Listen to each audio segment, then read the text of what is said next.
The Oregonian reported that chipmaker Intel plans to lay off up to 20% of its factory workforce, citing an internal email the publication says was verified by 4 employees. According to the report, Intel informed its employees that the cuts would begin taking effect in July and would impact factories worldwide. Intel reportedly employed about 109,000 workers at the end of 2024, but it remains unclear how many work at Intel Foundry, the company's factory division. The unit's roles range from factory floor technicians to specialized researchers. Intel eliminated approximately 15,000 jobs last year through attrition, buyouts, early retirement offers, and layoffs. However, according to the Oregonian, Chief Technology and Operations Officer Naga Chandrasekaran stated in the email that this round of job cuts will involve eliminating specific roles and levels, assessing skills for remaining positions, and, quote, some hard decisions around our project investments. Those projects include advancing its commercial semiconductor manufacturing and packaging projects in Oregon, New Mexico, Arizona, and Ohio as part of a plan to invest $100 billion in the U.S. However, the company recently postponed the opening of an Ohio factory, originally set to start operations this year.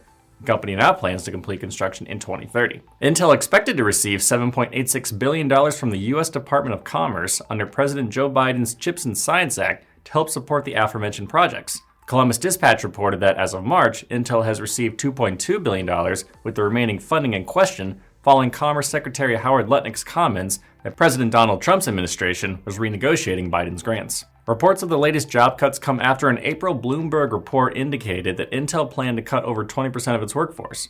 Intel officials did not confirm the Bloomberg report, but CEO Lip-Bu Tan said the company's strategy included streamlining the organization by eliminating management layers. Shortly after the Bloomberg report, Tan sent a company-wide email criticizing some Intel teams for having 8 or more layers of management. He also commented that the company is, quote, seen as too slow, too complex, and too set in our ways.